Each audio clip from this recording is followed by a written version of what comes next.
اعوذ باللہ من الشیطان الرجیم بسم اللہ الرحمن الرحیم الحمد للہ رب العالمین وصلی اللہ علی محمد وآلہ الطاہرین اللہم صل علی محمد وآل محمد وعجل فرجہم۔ السلام علیکم ورحمۃ اللہ وبرکاتہ۔ وعلیکم السلام ورحمۃ اللہ وبرکاتہ۔ یہ ہماری گفتگو چل رہی ہے کتاب کتاب مواد چار میں، اور یہاں تک پہنچی تھی نواسخ کی گفتگو چل رہی تھی، اور اس میں لا نفی جنس کے بارے میں گفتگو چل رہی تھی۔ ٹھیک ہے، لا نفی جنس کے بعد آخر میں جو یہ بات ہم نے پڑھی تھی وہ کیا پڑھی تھی؟ وہ پڑھی تھی کیا کہ اگر لام کی تکرار ہو جائے، لا نفی جنس کی تکرار ہو جائے،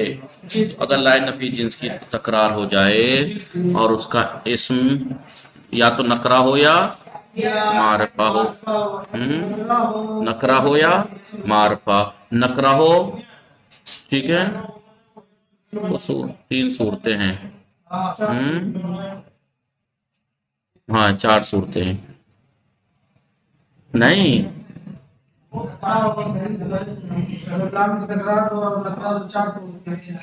مسئلہ یہ ہے کہ اس کا اسمہا اپنے اسم سے ملا ہوا ہو، اور ٹھیک ہے وہ کان اسمہا اس کا اسم نکرہ ہو اور متصل ہو، تو جائز ہے کہ دونوں کو عمل دیں، یا تو دونوں لا نفی دونوں لا کو یا دونوں کو ملغا کر دیں، یا ایک کو عمل ایک کو ملغا کر دیں، ٹھیک ہے۔ اس کا صورت نہیں تھی انہوں نے فاصلے والی،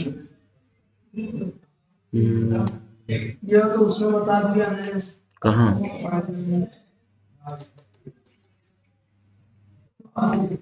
چلیے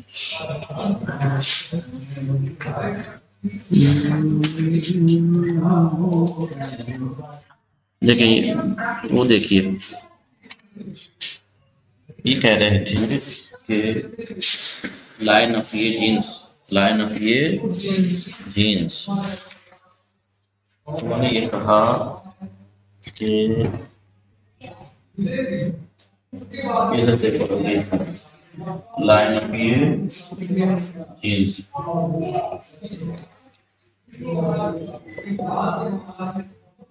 جنس، ٹھیک ہے،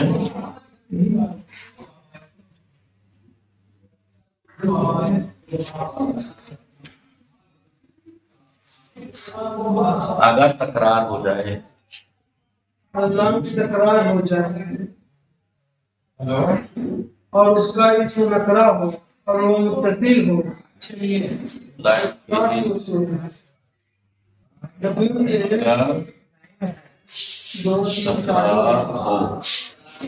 اگر تکرار ہو لا نفی جنس، اگر تکرار ہو، ٹھیک ہے، لا نفی جنس اگر اس کی تکرار ہو تو اس میں لا نکرہ ہو متصل ہو، اس میں لا رضی، اس میں لا نکرہ ہو اور متصل ہو، نکرہ ہو لا نفی جنس کا اسم اور اس سے ملا ہوا ہو، یا اس میں لا معرفہ، اگر اس میں لا نکرہ ہو اور متصل ہو تو چار صورتیں جائز ہیں، دونوں لا کو عمل جی، دونوں لا کو ملغا عن العمل، ٹھیک ہے، تیسرا ایک کو عمل دوسرے کو ملغا، اس کی دو صورتیں ہوں گی نہیں، جیسے بھائی ایک کو یہاں میں معین تو نہیں کیا کس کو عمل کس کو ملغا، پہلے کو عمل دوسرے کو ملغا کر سکتے ہیں، اور اس کا الٹا کر سکتے ہیں، پہلا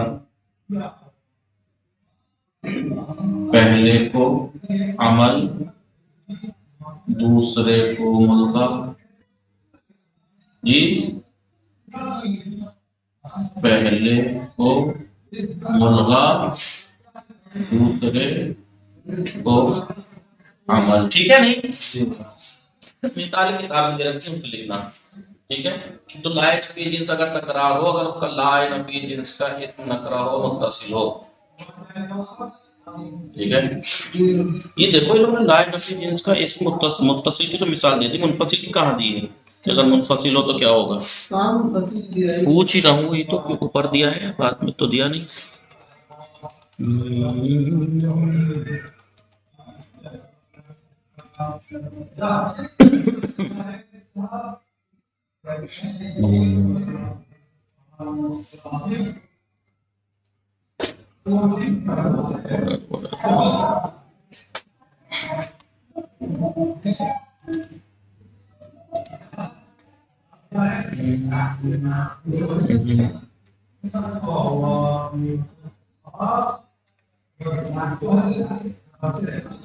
بہرحال نہیں دے رکھا سب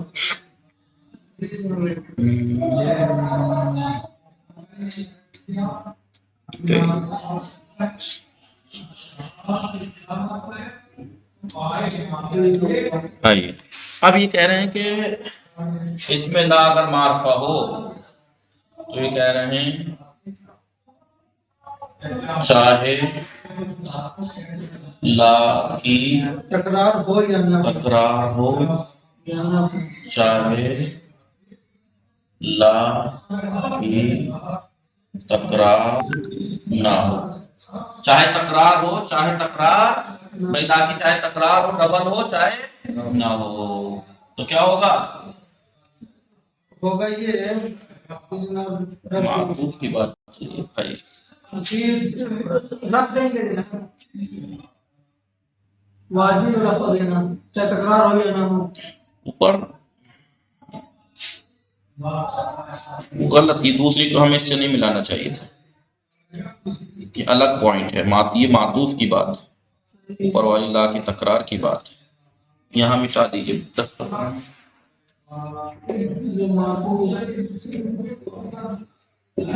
تکرار ہو یا نہ ہو مگر اسی میں تو ہے جناب صحیح تو ہے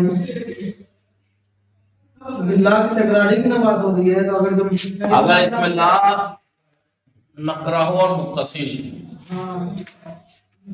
اور لا کی لا نفی جنس کی تکرار ہو اور اس میں لا نکرہ متصل ہو تو یہ صورتیں جائے ٹھیک ہے یہ تو لا کا حکم تھا وہ لا کا اور یہ جو نیچے پڑھیں گے کا ہے معطوف کا تبھی تو تکرار نہیں لائے نفی جنس کے اسم پر اگر کسی کو عطف کیا جائے اگر یہ بھی سوچتی ہے نہیں عطفی کہاں بات آ گئی لا ہے اس میں بھی لا کی تکرار اگر لائے نفی جنس لا کے ذریعے ہو رہا ہے کہ اسم پر مفرد معرفہ کو عطف کیا جائے ٹھیک ہے اگر لا نفی جنس کے اسم پر ایک مفرد معرفہ کو عطف کیا جائے تو کیا ہوگا چاہے لا کی تکرار ہو چاہے لا کی تکرار نہ ہو تو معطوف کو رفع دینا واجب ہے بھائی اس میں تو اس کا منصوب رہتا ہے نہیں رہتا ہے وہ تو منصوب رہتا ہے مفرد معرفہ ہے تو مبنی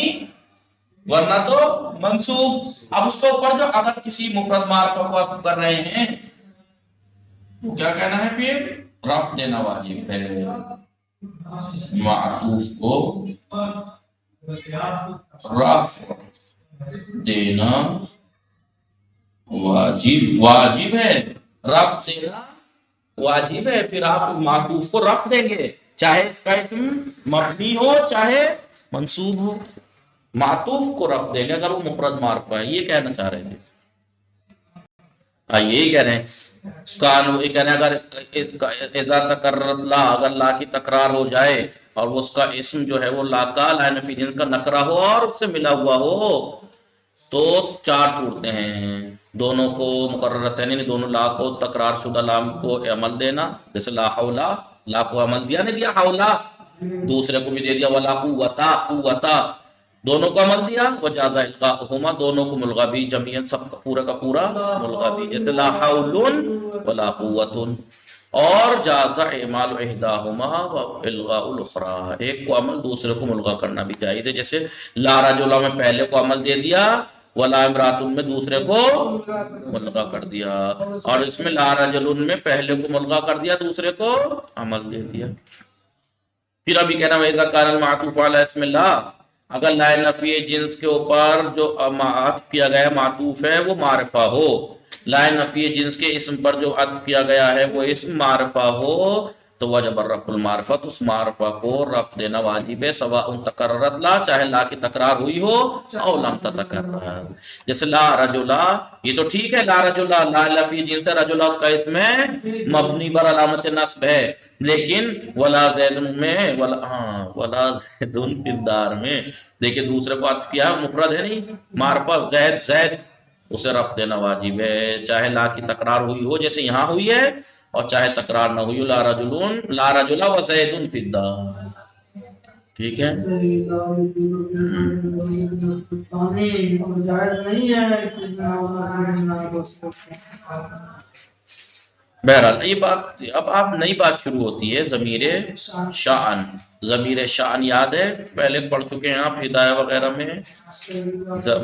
مذکر کے لیے تو ضمیر شأن، مؤنث کے لیے تو اس کا نام بدل جاتا ہے ضمیر قصہ. ما ہوا ضمیر الشأن، ضمیر شأن کیا ہے؟ ما ہوا حکم ضمیر الشأن المنفصل، ضمیر شأن جو منفصل ہے اس کا کیا حکم ہے؟ پھر ضمیر شان اگر منفصل، ظاہر سی بات ہے اگر منفصل ہے تو اس کا کیا حکم ہے؟ ما ہوا حکم ضمیر الشان المتصل البارز، اور ضمیر شان اگر متصل ہو لیکن بارز ہو اس کا کیا حکم ہے؟ ماذا اشترط فی خبر ضمیر شان، ضمیر شان کی خبر کا کیا حکم ہے، کیا شرطیں ہیں؟ یہی سوالوں کے جواب دیں گے، 1 2 3 4 5 سوال ہیں. پہلا سوال کا جواب یہ ہے ضمیر الشان ہوا ضمیر الغائب. پہلی بات تو ضمیر شان جو ہوتی ہے ضمیر غائب ہوتی ہے، کیا ہوتی ہے؟ دوسری شرط کیا ہے؟ وہ مفرد ہوتی ہے. غائب ضمیر شان غائب کی ہوتی ہے، دوسری پہلی بات تو غائب ہوتی ہے، دوسری مفرد ہوتی ہے. یکنہ بہ عن الشان، اس سے شان کا اشارہ کیا جاتا ہے، کسی کی شان کا اشارہ کیا جاتا ہے. ایل شان یعنی ایل امر الذی یراد الحدیث عن، یعنی اس امر کی طرف کہ جس سے گفتگو سے جس کا ارادہ کیا گیا ہے. هو الرحمن الرحیم، ہوا دیکھیے ضمیر شان ہے، غائب ہے، مفرد ہے جی، شان کا ارادہ یہاں کیا گیا ہے، کن اشارہ کیا گیا ہے، کنایا کیا گیا ہے. فوائد یہ کہہ رہے ہیں الغائبۃ من الضمیر الشان، ضمیر شان کی جو غائبہ ہے یعنی مؤنث غائب جی، تعظیم الامر اور تفخیمہ، کسی اس مطلب کی عظمت بیان کرنے کے لیے چاہے اسے تفخیم ہو، یعنی نیچے کیا دے رکھا ہے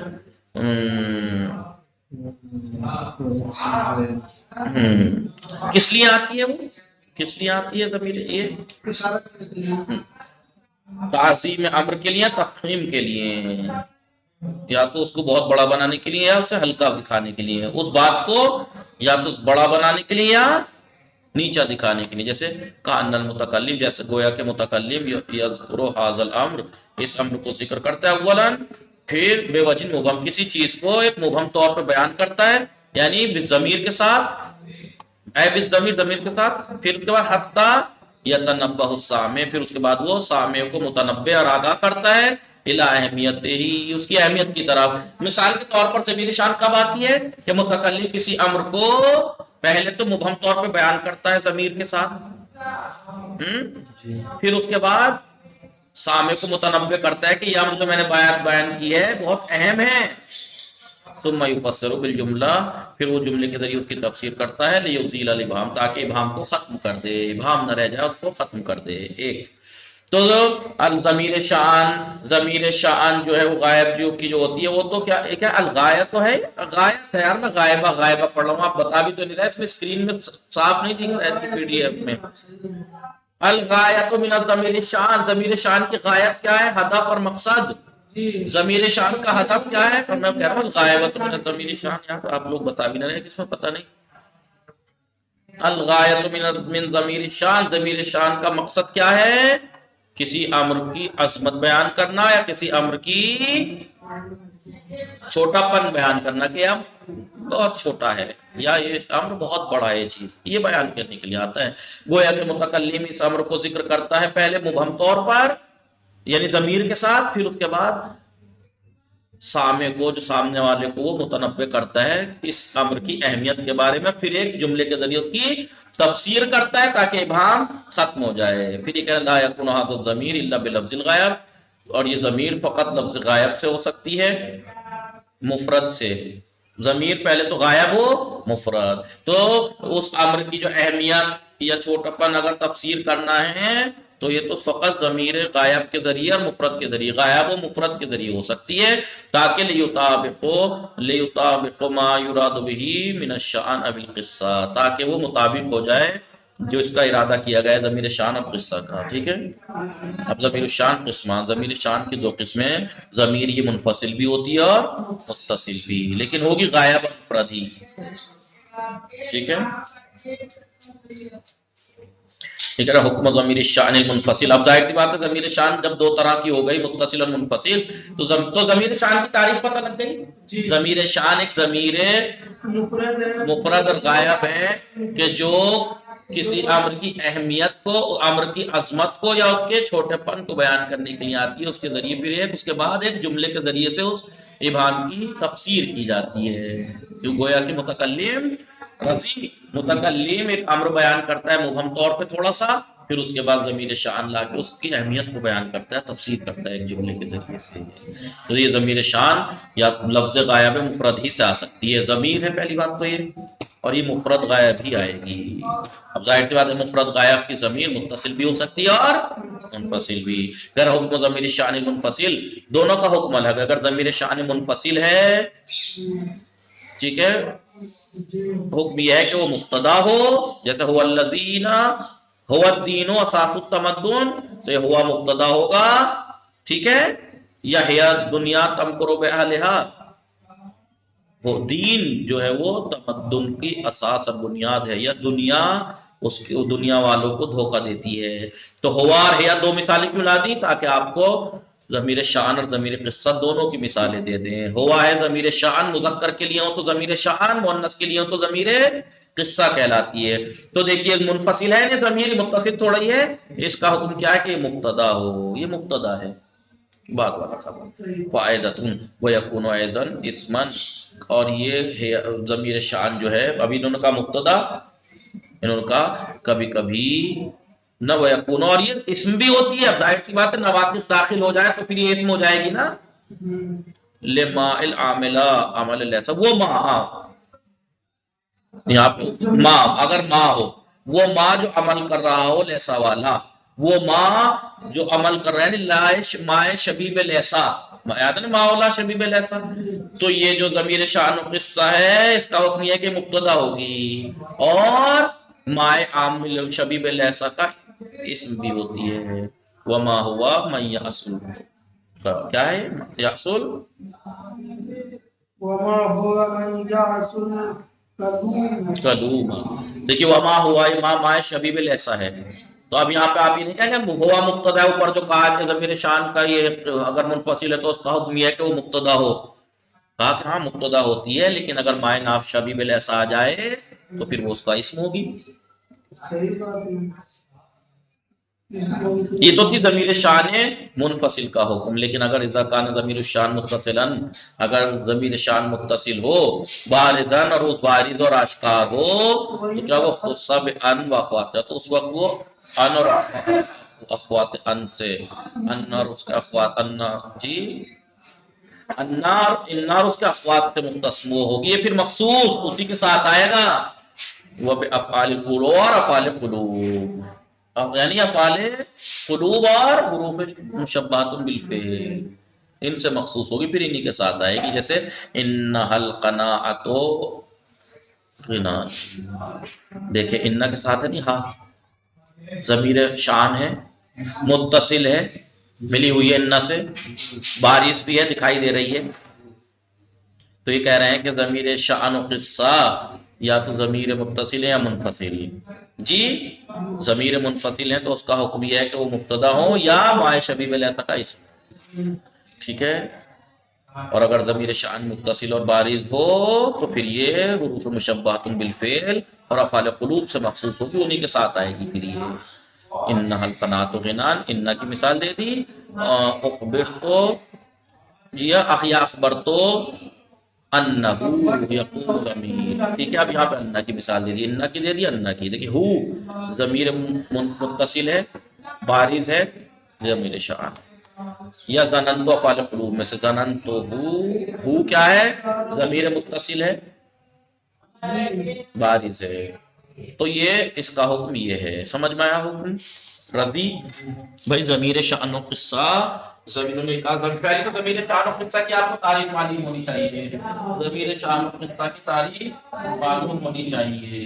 کیا ہے ضمیر شان و قصہ، کیا ہے ضمیر شان و قصہ، اگر مذکر کے لیے تو ضمیر شان کہلاتی ہے، مؤنث کے لیے ہو تو ضمیر قصہ کہلاتی ہے، ان کا کہنے کا مقصد یہ ہے کہ کیا مقصد ہے کہ ضمیر شان و قصہ ضمیر غائب ہو، بولیے مفرد غائب کی ضمیر ہے، ایک ضمیر مفرد غائب کی ضمیر ہوتی ہے کہ جو مطلب کی عظمت یا اس کی خلقی ہونے کے اوپر کو سمجھاتی ہے، گویا کہ متکلم ایک بات کو مبہم طور پر بیان کرتا ہے ضمیر کے ساتھ، پھر جو ہے وہ جملے کے ذریعے سے اس کی تفسیر کرتا ہے، ٹھیک ہے، تو ابھی ضمیر و شان و قصہ کی شرط کیا بتائی، تو ضمیر غائب ہوتی ہے، مفرد ہوتی ہے، ابھی ضمیر شان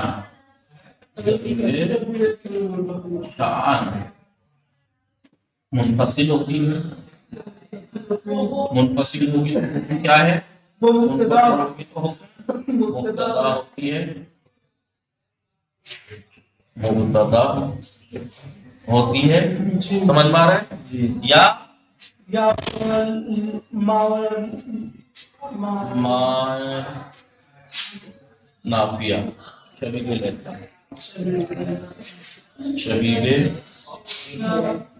لیسا کا اسم، یا تو وہ مبتدا ہوگی، حکم کیا ہے کہ وہ مبتدا ہو بعد والی خبر، اور یا شبیب لیسا کا اسم ہوگا تو بعد والی اس کی خبر ہوگی، اور اگر ضمیر شان جو ہے وہ متصل بارز، تو وہ مخصوص ہو گیا، حکم کیا ہے متصل بارز، تو پھر وہ افعال قلوب اور حروف مشبہات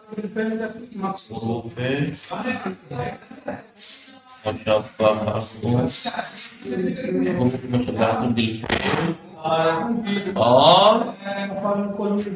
افعال قلوب سے مخصوص ہوگی، سمجھ میں آیا؟ اگر ضمیر شان ضمیر منفصل ہے تو مبتدا ہوگی یا مائع شبیہ الیسا کا اسم، اور اگر ضمیر شان متصل و ملی ہوئی اور راجدار ہو تو وہ پھر ان سے مخصوص ہوگی، انہی کے ساتھ یوز ہوگی،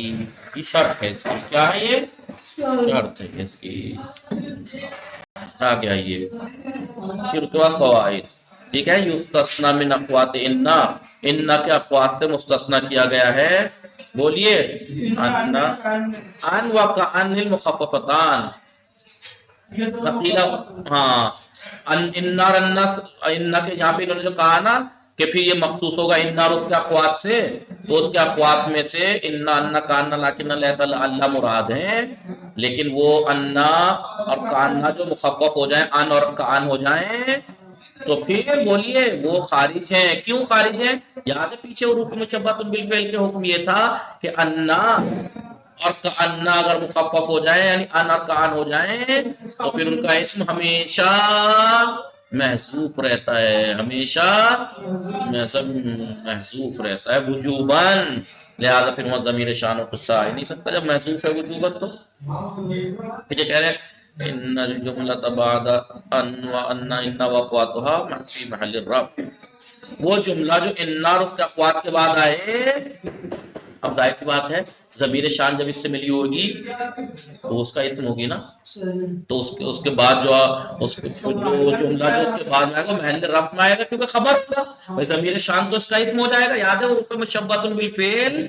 کا اسم منصوب ہوتا ہے نہیں ہوتا ہے، تو اب ضمیر شان ہے تو وہ اس کا اسم ہوگی نہیں ہوگی، تو وہ منصوب ہوگی اور بعد والا جملہ محل رفع ہوگا کیونکہ اس کی خبر ہوگی۔ لیکن عوام الواقع تو بعد افعال القلوب، لیکن افعال القلوب میں جو واقع ہوگا وہ محل نصب میں ہوگا، کیوں؟ کیونکہ وہ مفعول ثانی ہوگا اس کا۔ یاد ہے افعال القلوب میں دو مفعول ہی ہوتے ہیں، وہ ضمیر شان مفعول اول ہوگا، ضمیر شان مفعول اول ہوگا اور وہ مفعول دوم ہوگا بعد والا جملہ۔ وصلی اللہ علی محمد وآلہ الطاہرین، اللہم صل علی محمد وآلہ وسلم۔